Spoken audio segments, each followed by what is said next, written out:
Hello guys, welcome to Charu blogs. അപ്പോൾ ഇന്നത്തെ special video എന്ന് പറയുന്നത് ഗെറ്റ് റെഡി വിത്ത് മീ ആണ്. So let's just quickly go into the video. Come on. എൻ്റെ get ready with me എന്ന് പറയുന്നത് വളരെ സിമ്പിളായിട്ടുള്ളൊരു ഗെറ്റ് റെഡി വിത്ത് മീ ആണ് ഗൈസ്. ഞാൻ അങ്ങനെ അധികം മേക്കപ്പ് പ്രോഡക്റ്റ്സ് ഒന്നും യൂസ് ചെയ്യാറില്ല. സോ ഫസ്റ്റായിട്ട് ഞാൻ ഇടാൻ പോകുന്നത് ഒരു മോയ്സ്ചറൈസറാണ്. പോൺസിൻ്റെ മോയ്സ്ചറൈസറാണ് ഞാൻ യൂസ് ചെയ്യാറ്. സോ അത് ഞാൻ അപ്ലൈ ചെയ്യാൻ പോവാം.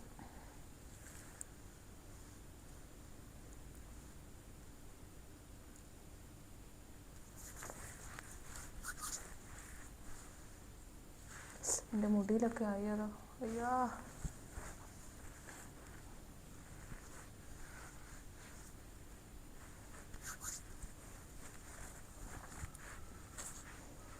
നമ്മളെ ഫേസിലെല്ലാവരും ഇങ്ങനെ ഈവനായിട്ട് അപ്ലൈ ചെയ്ത് കൊടുക്കണം. ഇതിന് നല്ല സ്മെല്ലാണ് കഴിച്ച്, എനിക്കിതിൻ്റെ മണം ഭയങ്കര ഇഷ്ടമാണ്. Okay, yes. സോ ഇനി അടുത്തത് നമ്മുടെ പൗഡറാണ് guys. So this is the powder that I use. പുറത്തേക്കൊക്കെ പോകുന്നുണ്ട് അമ്മേ.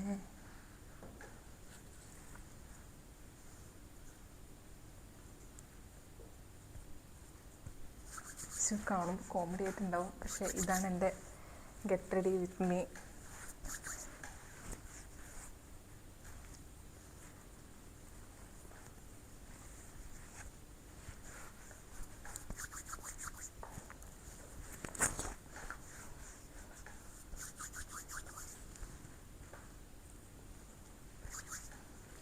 പൗഡർ കുറച്ച് പോരെങ്കിൽ നമുക്ക് വേണമെങ്കിൽ ഇനിയും വേണമെങ്കിൽ ഇട്ട് കൊടുക്കാം. എനിക്ക് കുറച്ച് പോരാത്ത പോലെ തോന്നി.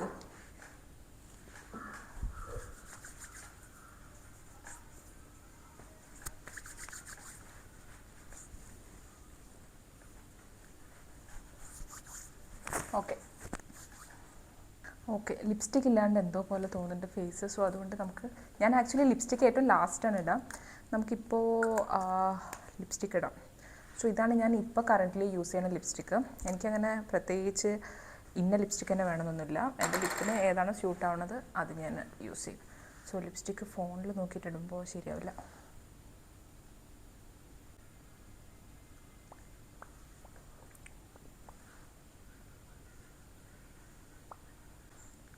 Okay, yes. ഇനി അടുത്തതാണ് മെയിൻ പാർട്ട്, കണ്ണെഴുതൽ. സോ ഞാനിവിടെ ഹിമാലയയുടെ ഒരു കാജലാണ്. ഇതാണ് ഞാൻ എപ്പോഴും യൂസ് ചെയ്യണ കാജൽ. സോ കണ്ണിപ്പോൾ എഴുതാം.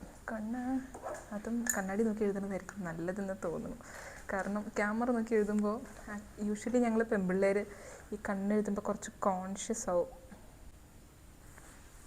Okay, yes. അപ്പം നെക്സ്റ്റ് വന്നിട്ട് ഐലൈനറാണ്. സോ ഐലൈനർ ഞാൻ ഡാസ്ലറിൻ്റെ ഐലൈനറാണ് യൂസ് ചെയ്യാറ്.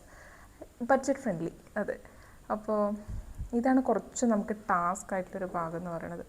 ഞാനെപ്പോഴും ഈ കണ്ണെഴുതുമ്പോൾ വാലിട്ട് കണ്ണെഴുതും. അപ്പോൾ വാലെപ്പോഴും കറക്റ്റ് ആവണം. എൻ്റെ യൂഷ്വലി ചിലപ്പോൾ ആവും, ചിലപ്പോൾ ആവില്ല. ചിലവരുടെ റെഡിയാവും, ചിലവരുടെ റെഡിയാവില്ല. അതുപോലെയാണ് എൻ്റെ അവസ്ഥ. സോ ടൈം കിട്ടുമ്പോൾ കുറച്ച് നീറ്റായിട്ട് എഴുതും, ഇല്ലെങ്കിൽ ചറവറാന്ന് എഴുതും. അപ്പോൾ കണ്ണെഴുതാം. നിങ്ങൾക്ക് കാണുന്നുണ്ടോ?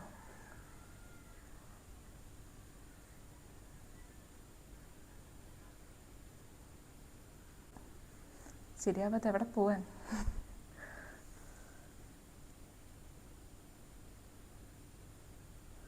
നമ്മളെപ്പോഴും ഈ കണ്ണെഴുതണ സമയത്ത് ഞങ്ങൾ പെൺപിള്ളേർ ഇങ്ങനെ വായ കൊണ്ട് ഇങ്ങനെ ഗോഷ്ടിയൊക്കെ ചിലപ്പോൾ കാണിക്കും. അത് നിങ്ങൾ മൈൻഡ് ചെയ്യരുത്. ആക്ച്വലി ഞങ്ങളുടെ കോൺസെൻട്രേഷൻ്റെ ഒരു ഭാഗമാണത്. ഇന്നെന്താണെന്നറിയില്ല, അങ്ങനത്തെ എക്സ്പ്രഷനൊന്നും എനിക്ക് വരുന്നില്ല. യൂഷ്വലി നമ്മളിങ്ങനെ വായ ഇങ്ങനെയൊക്കെ പോവും. പോയി യെസ്. ഒരു സൈഡ് വാല് ഏതാണ്ട് ശരിയായിട്ടുണ്ട്. ഇനി അടുത്ത സൈഡും കൂടെ ശരിയാക്കട്ടെ. ഞാനത് എഴുതിയിട്ട് വരാം, അതായിരിക്കും ബെറ്റർ. ഓക്കെ ഗൈസ്, അപ്പോൾ ഈ കണ്ണും കൂടെ എഴുതി കഴിഞ്ഞു. രണ്ടും ഏതാണ്ട് ഒപ്പമായെന്ന് വിശ്വസിക്കുന്നു. ഒപ്പമായില്ലെങ്കിലും അത്രയും പറ്റുള്ളൂ. ഇനി മായ്ക്കാനൊന്നും എനിക്ക് വയ്യ. ഓക്കെ, ഇനി അടുത്തത്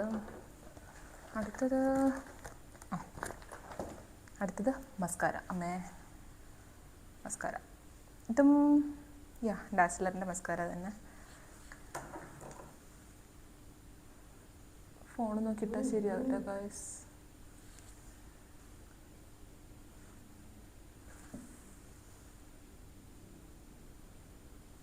ഈ മസ്കാര ഇടുമ്പോൾ ചിലപ്പോൾ ഒരു തുമ്മൽ അങ്ങോട്ട് വരും.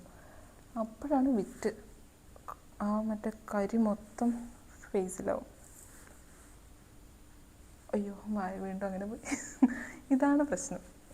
ഞാൻ ആദ്യമായിട്ടാണ് ഇങ്ങനെ റെഡി ആകുമ്പോൾ വീഡിയോ ഷൂട്ട് ചെയ്യണത്. അതിൻ്റേതായിട്ടുള്ള എല്ലാ കുറവുകളും ഈ വീഡിയോയിലുണ്ടാവും. പിന്നെ ഒന്നാമത് പെട്ടെന്നുള്ള ഒരു ഗെറ്റ് റെഡി വിത്ത് മീയാണ്. എനിക്ക് ആക്ച്വലി ഫേസിൽ ചെയ്യാൻ അത്ര ടൈം വേണ്ട. എനിക്ക് ഡ്രസ്സ് നോക്കിയിട്ട് ഡ്രസ്സ് എടുക്കാനാണ് ടൈം അധികം വേണ്ടി വരിക. അപ്പോൾ ഇത്രയൊക്കെയുള്ളൂ എൻ്റെ get ready with me. And finally